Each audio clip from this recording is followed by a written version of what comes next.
गोविंद जी से हम बात करेंगे। ये और एक ऐसे योद्धा रहे हैं जिन्होंने पीएस पेंशन कर्मियों को बहुत ही शुरू से देखा है और उनकी आवाज़ को बुलंद करते हैं। और आज देखिए एक बार फिर से आवाज़ बुलंद कर मैं आपको ग्राउंड फ्लोरिंग से दिखाना चाहूँगा। ये दिल्ली चलो, ये मामला है उन तमाम कर्मचारियों का जो इन्होंने अपनी सरकारी सेवा दी है और वहाँ पे अपनी बातों को बड़ा मजबूती से रखने की कोशिश में रहते हैं। आइए हम उन्हीं की कहानी जानते हैं, उन्हीं की जुबानी। गोविंद जी, आपका बहुत बहुत स्वागत है राष्ट्रवन न्यूज़ में। सर, क्या कहना चाहेंगे आज के दिन? मैं पूरे देशवासियों को, पूरे देश के पेंशनर्स को, पूरे सीनियर सिटीजन को, पूरे EPS 95 के योद्धाओं को ये निवेदन करना चाहता हूँ कि सब लोग इकट्ठे हों, जिला स्तर से, ब्लॉक स्तर से, तहसील स्तर से और स्टेट लेवल पर और राष्ट्रीय स्तर तक, जंतर मंतर तक अपना धरना प्रदर्शन और सरकार को घेरने का काम करें, सरकार के कान में आवाज़ डालने का काम करें और सरकार की कुर्सी हिलाने का काम करें और सरकार को ये बताने का काम करें कि ये 24 करोड़ लोग हैं देश के अंदर और 24 करोड़ कम नहीं होते हैं और 24 करोड़ वोट यदि एक साथ अलग पड़ गया तो सरकार का एक सांसद भी जीत के नहीं आएगा। चाहे सॉफ्टवेयर से मैनेज कर लें, चाहे मशीनरी से मैनेज कर लें, चाहे EVM से मैनेज कर लें। जिस प्रकार से खड़गे जी ने, भारतीय राष्ट्रीय कांग्रेस के राष्ट्रीय अध्यक्ष जी ने जो आरोप लगाया था कि ये मशीनरी जीती है, तो ये चाहे जिस प्रकार से भी मैनेजमेंट बनाए जीतने के लिए, लेकिन यदि इन कर्मचारियों ने, इन बुजुर्ग कर्मचारियों ने ये ठान लिया कि सरकार को पलटना है तो इनको एक सीट भी नहीं आएगी और एक एक सांसद को पार्षद के बराबर का वोट मिलेगा। ये स्थिति है पूरे देश के अंदर कर्मचारियों में, रिटायर कर्मचारियों में और ये EPS 95 पेंशनर्स में जिनको 1000 रुपया, 700 रुपया, 500 रुपया पेंशन मिल रही है। उन्हीं का पैसा है और ये सरकार क्यों इनके साथ जुमलेबाजी का गेम खेल रही है और कहाँ तक चल पाएगी ये इनकी मैनेजमेंट? और हमारी एक छोटा सा मैनर मेथड के साथ हम आवाज़ उठा रहे हैं। हम बुजुर्ग हैं, सीनियर हैं, हम ज़्यादा ज़ोर से चिल्ला नहीं सकते हैं। एग्रेसिवली हल्ला गुल्ला करके, लड़ाई दंगा करके, पुलिस से लाठी डंडा करके हम पार्लियामेंट तक नहीं पहुंच सकते, विधानसभा तक नहीं पहुंच सकते। हम ये काम नहीं करते हैं। हम सीधे सीधे आपसे बोल रहे हैं कि हमारा ही कंट्रीब्यूशन है, उस कंट्रीब्यूशन से एक पार्शियल पेमेंट आपको बढ़ानी है। जो आप हमको 1000 रुपये दे रहे हैं उसको आप बढ़ा करके आप 7500 प्लस DA प्लस जो है जो ये मेडिकल फैसिलिटीज़ है वो दीजिए। जब ये योजना चिदम्बरम जी वित्त मंत्री थे, कांग्रेस पार्टी ने 95 में स्टार्ट की थी, तब आपने पूरी कांग्रेस पार्टी की खिल्ली उड़ाई थी कि 1000 रुपये दे करके ये कर्मचारियों का वो कर रहे हैं, बेइज्जती कर रहे हैं, कर्मचारियों की इंसल्ट कर रहे हैं। और आप ही के पूर्व मंत्री जी स्वर्गीय जेटली जी ने कहा था, नहीं वो प्रकाश जावड़ेकर जी ने कहा था कि आपका वीडियो अभी भी है, हम लोगों के पास चलता है कि ये तो बेइज्जती है, हम मिनिमम 3000 तो देंगे। और आपने एक कोश्यारी कमेटी बना करके इस पर एक योजना भी बनाई थी, इन कर्मचारियों को, इन रिटायर कर्मचारियों को कितना मैक्सिमम दिया जा सकता है।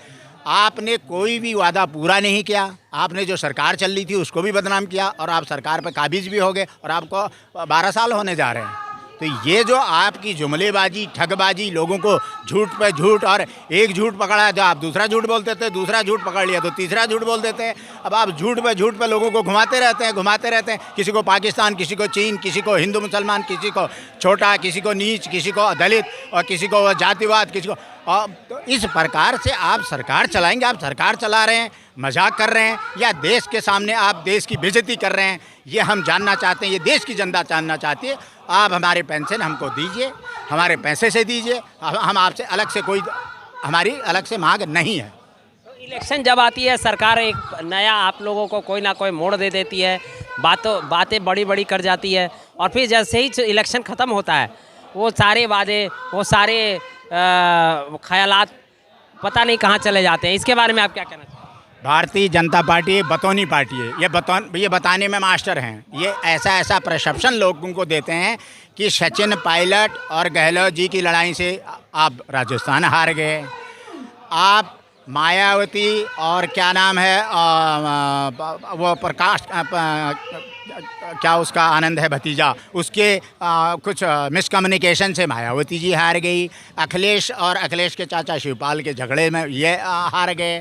आप जो है चिराग पासवान के चाचा की लड़ाई दिखा देते। आप ऐसे ही लड़ाई और वाद विवाद बना करके एक परसेप्शन देश को देते हैं कि कौन सी पार्टी कैसे हारी है और हम इसलिए जीते हैं। आप कहीं जीतते वीतते नहीं हैं, आपको कोई वोट देता नहीं। आप मशीनरी से जीत रहे हैं या सॉफ्टवेयर से जीत रहे हैं या फिर आप EVM से जीत रहे हैं। ये आपका एक गंदा डेमोक्रेटिक प्लान है ये लोकतंत्र के लिए पूरा घातक है, पूरे देशवासियों के लिए घातक है, पूरे भारत के लिए घातक है।